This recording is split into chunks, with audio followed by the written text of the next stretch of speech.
Welcome to Market Matters, our markets podcast on making sense, the hub for JP Morgan Corporate and Investment Bank podcasts. In each episode of Market Matters, we discuss the latest news and trends shaping markets today. Hi, I'm Eloise Goulder, head of the Data Assets and Alpha Group here at JP Morgan.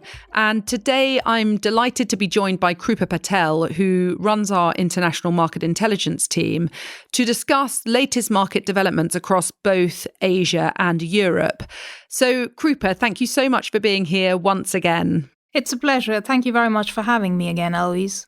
So, Krupa, the last time we spoke nearly 4 weeks ago on this podcast series, we discussed whether the China recovery theme was fading, and you provided quite a bearish take then on the near-term path for China equities. And indeed, Chinese equities have continued to lag since then, and I know this has happened alongside a slew of more disappointing macro releases. So, Krupa, can you begin by providing a recap of what's happened in China over the last month? Yes, of course. So the incoming growth data releases have stayed largely weak since we last did our podcast 4 weeks ago, as you were saying earlier. Now, indeed, there have been some glimmers of a potential stabilization in the downtrend that we've seen in the last couple of months, basically, in the latest round of Caixin PMIs, which did tick up a little bit. But overall, the data have continued to surprise on the downside. In fact, if you look at the aggregate macro surprise index in China, it has actually turned negative in the last week after having sharply rolled over from the 17-year highs that it hit in mid-April. Thank you, Krupa. But at the same time, haven't we seen some more positive headlines on the stimulus front over the last couple of weeks? Yes, so as a consequence of all the growth slowdown that we've seen of late, there have been multiple headlines of Chinese authorities considering potential easing measures to stimulate the economy. The first such headline came in on the 5th of June, when Bloomberg reported that the government was considering a range of measures to boost the property market, which you'll remember never really saw much of an improvement from reopening earlier in the year. And the second prominent headline on this front hit last Monday, when Chinese banks were reportedly asked by the PBOC to consider raising their deposit rates, a move which, if followed through, could also potentially result in an MLF rate cut. Now, considering that both the May CPI and PPI releases last Friday continued to paint a picture of a largely deflationary economy, with CPI continuing to hover around zero in China and PPI falling deeper into negative territory, I think markets are right here to assume that both the central bank and the government have room to ease policy. So, coming back to the weakness in growth that you've explained so far, Krupa, bigger picture, this all seems so at odds with the reopening optimism that we had discussed back in January this year. So why do you think the growth data is coming in below expectations? What have been the key drivers? So the biggest issue, contrary to what many were expecting, has been that the reopening-driven spending in the Chinese economy hasn't been as strong. There's a lot of data out there to suggest that actually Chinese households have largely remained cautious through Q1 when the economy was fully reopened. The key one that I've been looking at is the evolution of new household deposits, which instead of falling, as one would expect, actually rose by 27% in Q1 to 9.9 trillion yuan. So weaker household spending seems to be the key headwind here. So are you expecting that headwind to fade? And do you think we'll ultimately see spending rise and reopening growth tailwinds come through as we'd hoped for several months ago? Unfortunately not, as this really seems to be a structural factor.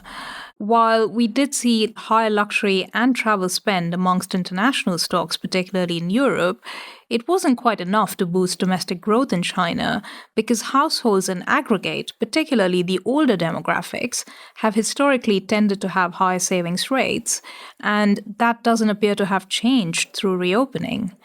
Now, while the stimulus headlines are leading to some near-term optimism over growth, I would note that at least from a sentiment perspective, some of it might potentially be offset by this rising COVID infection rates in the country we're currently seeing.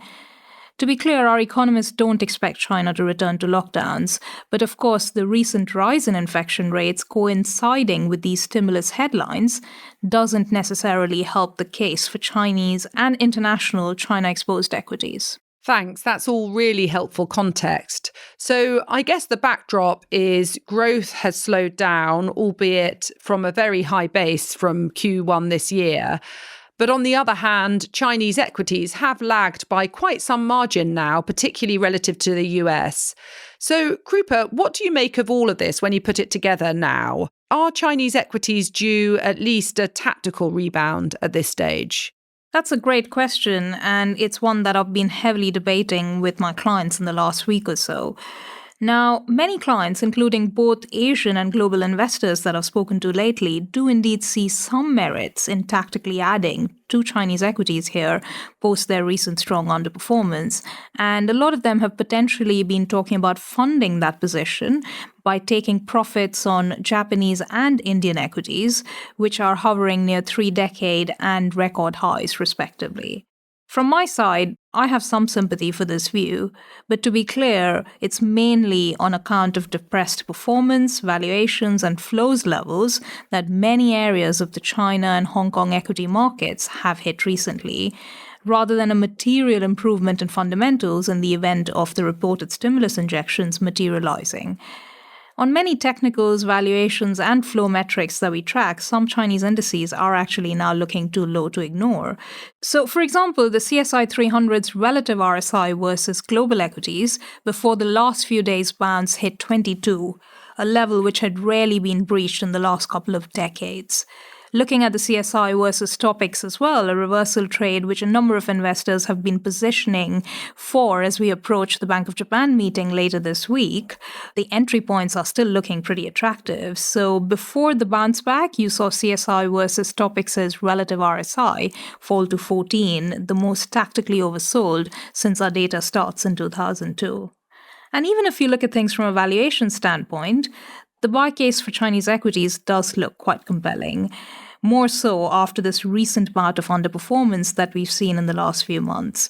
So relative to both global equities and the TOPIX, for example, if you look at the CSI 300, we're now trading at or very close to record lows in price-to-book value terms. And finally, the flows picture is also looking quite helpful for those seeking a buy opportunity in this region. If I look at the data from our positioning intelligence team, for example, it suggests that we've seen a particularly strong round of selling from hedge funds and Chinese local stocks in the last couple of months. The 20-day rolling flows for the region are now down to levels that have rarely been seen in the last 5-year period. Thanks, Krupa. That's all really helpful context as to why you see merits in tactically adding to Chinese equities. But I note, first of all, that you've been using the word tactical quite prominently just then, but also that your arguments are all more on the mean reversion technicals valuation front rather than anything fundamental. So from a fundamental perspective then, are you still sceptical that there's any rally here that will be sustained in the medium term? Yes, exactly. Now, everything that I talked about earlier does indeed paint a pretty compelling picture for Chinese equities. But I'd note that any rally that you get here could largely be on the back of stimulus headlines coinciding with very oversold conditions, i.e., the rally, as you say, could largely be driven by sentiment rather than necessarily fundamentals. Now, as I've been discussing in my morning pieces in the last week or so, my view, in line with our property analysts, economists, and strategists across JP Morgan, is that while the property stimulus headlines could be a welcome relief for China's property sector, which has declined by 13% year to date, the actual impact on the housing market via starts and sales still is quite questionable. Both home builder and consumer confidence in China remains very low. If you look at new land sales as well, they are still seeing significant declines, in fact to the tune of 30% year to date. Secondary market listings are also still rising, particularly in the Tier 1 segment. And with regards to the reported monetary stimulus, the Bloomberg article suggested only modest cuts to deposit rates. So what the article said was 5 bips for demand deposits and 10 bips for 3-year and 5-year time deposits. And I think these may not be enough to stimulate the economy for long enough to keep domestic and perhaps more importantly, global investors come in and stay invested in the region's equity market for very long. Thank you, Krupa. So overall then, in terms of Chinese equities, it sounds like you believe there's a case for a tactical rebound from oversold conditions, albeit you're pretty sceptical the rally will have more legs in the medium term. Correct.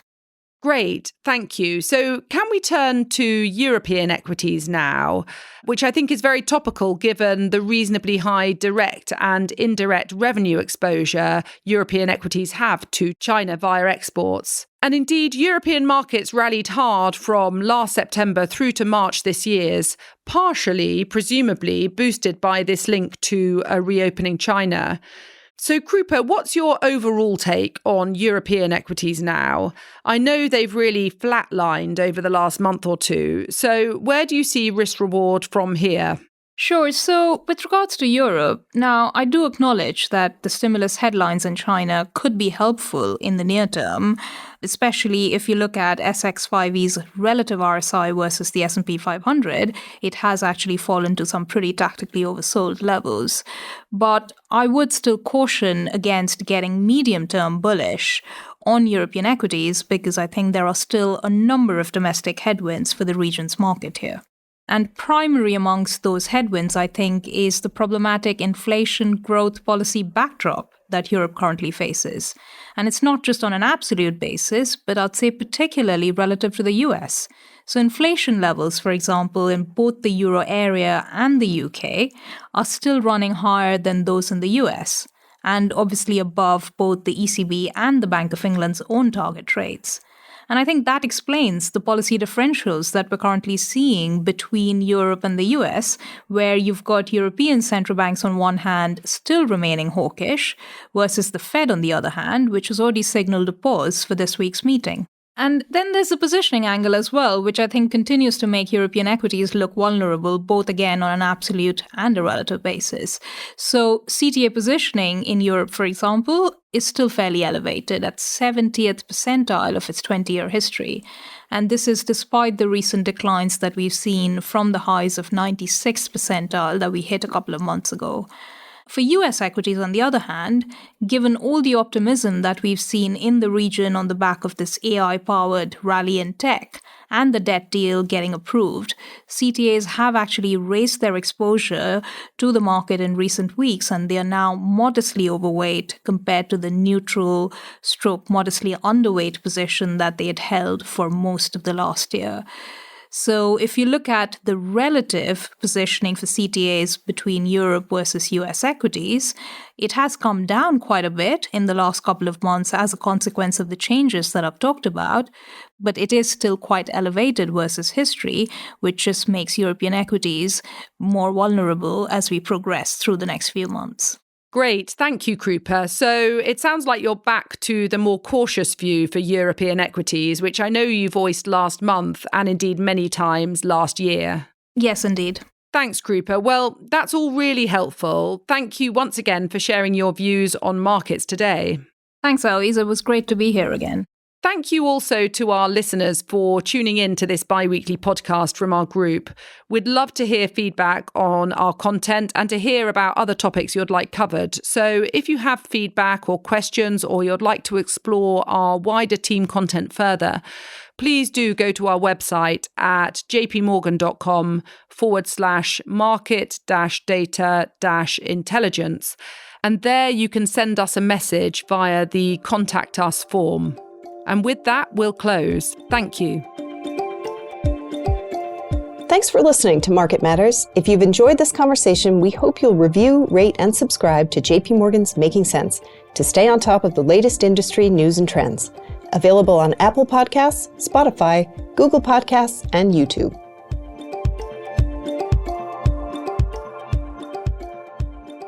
The views expressed in this podcast may not necessarily reflect the views of JP Morgan Chase & Co. and its affiliates, together JP Morgan.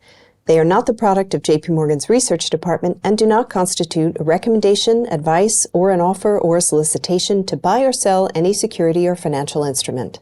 This podcast is intended for institutional and professional investors only and is not intended for retail investor use. It is provided for information purposes only. Referenced products and services in this podcast may not be suitable for you and may not be available in all jurisdictions. JP Morgan may make markets and trade as principal in securities and other asset classes and financial products that may have been discussed. For additional disclaimers and regulatory disclosures, please visit www.jpmorgan.com/disclosures/sales and trading disclaimer.